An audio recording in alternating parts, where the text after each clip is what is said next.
Donc Adriana est jouée par Annabelle Langron, que vous avez peut-être vu dans Fille de joie ou dans La fine équipe, qui a été, je crois, nominée au César pour le meilleur espoir.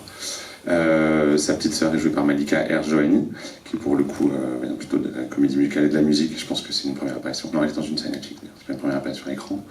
Il y a Vincent Hénen, qui joue un des deux malfrats, qui est absolument génial. Et Mélie Bourget, pardon, j'ai un blanc, que vous avez vu dans le film de Doria Tillier, le court-métrage qui était présenté à Cannes. Et puis pas mal de second rôles très chouettes, Anne-Marie de Criancourt, que vous avez vu entre autres. Super, merci beaucoup. Alors une petite question pour Thibaut. 24-25 films est plutôt spécialisé dans la production de films long métrage d'habitude. Là vous avez les promesses de Thomas Krutov qui est en salle actuellement, vous avez Cartonné avec Boîte Noire il y a quelques mois, ou encore Le Test de Emmanuel Poulain-Arnaud. Qu'est-ce qui vous a donné envie de vous mettre à la série télé et de rejoindre l'aventure ?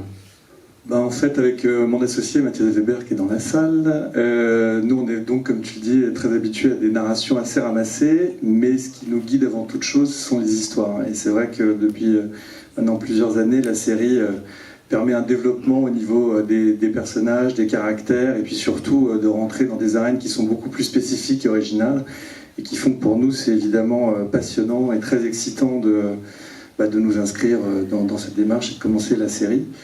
Et puis l'autre point, je dirais, c'est qu'on a quand même toujours dans l'envie de suivre les talents, les auteurs, les réalisateurs avec lesquels on travaille. Et c'est vrai que Lucie Moreau et Olivier Trainer, qui sont à l'origine de la série, comme le rappelait Thomas, maintenant il y a de ça quasiment une dizaine d'années, Olivier, on s'était rencontrés parce qu'on avait produit son court-métrage, donc ça partait déjà d'une histoire encore plus ramassée que le long-métrage, qui était L'Accordeur, qui avait eu le César cette année-là. Et ils sont arrivés avec cette idée assez originale et atypique de mêler justement et de faire un parallèle entre la cuisine et la mafia. Et après, c'est vrai que pour nous c'était une première avec Mathias et 24-25 et on avait absolument besoin d'avoir des partenaires amis très expérimentés et très bienveillants. Et en l'occurrence, c'est vrai qu'avec Ciné TV, Thomas était à l'impulsion de cette rencontre et de remettre le projet en avant. Avec Fabienne aussi, Sarah Schreiber, et on s'est associé avec Ago qui a travaillé avec nous sur les ventes internationales. Et puis on a eu aussi l'occasion d'avoir un partenaire qui nous donne beaucoup de liberté et de confiance, et on s'était rencontrés sur des courts-métrages. Sur L'Accordeur d'ailleurs. Sur L'Accordeur, c'est pour ça, donc on est vraiment dans une boucle. Et avec 13e rue, on a eu justement beaucoup de chance et beaucoup de liberté. Voilà. Merci beaucoup.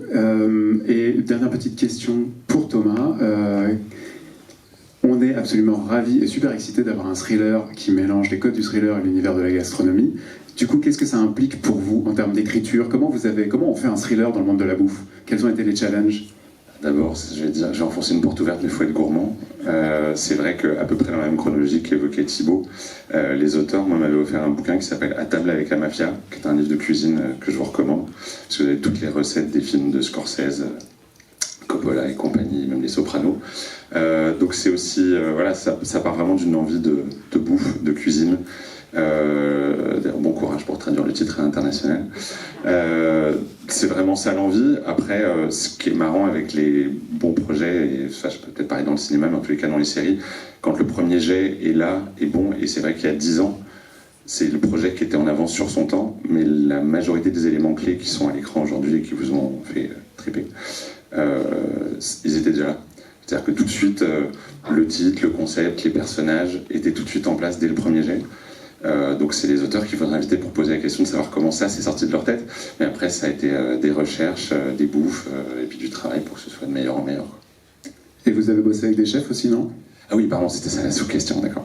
Oui, il y a eu des consultantes, évidemment. Il y a eu la chef Anto, d'abord, qui est une jeune chef qui travaille sur Canal+ International, qui a eu son resto, etc. Et qui s'est extraordinairement reconnue quand elle a lu la première mouture de Cuisine Interne, parce qu'elle a dit beaucoup de choses qui sont arrivées, ou qui arrivent à Adriana dans le scénario, et qui donc sont nées dans la tête des scénaristes, lui sont arrivées à elle. Notamment comment le partenaire qu'elle a, qui est joué par Amaury de Criancourt, est vraiment ce qu'on appelle une planche pourrie, et un associé très foireux. Et on se demandait comment il peut être crédible à l'écran qu'une chef aussi déterminée puisse s'associer avec quelqu'un d'aussi peu recommandable. Et c'est ce que nous racontait la chef Anto typiquement. C'est qu'elle dit, quand tu es une jeune femme noire, sans économie, qui te lance pour faire de la gastronomie et qui va ouvrir son resto à Paris, t'as pas l'embarras du choix en termes de partenaire, tu travailles avec qui est d'accord de travailler avec toi.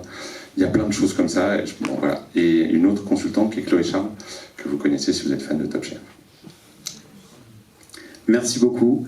Merci d'être venu sur scène avec moi me présenter Cuisine Interne. On a hâte de voir ça. Ce sera au 2e semestre 2022.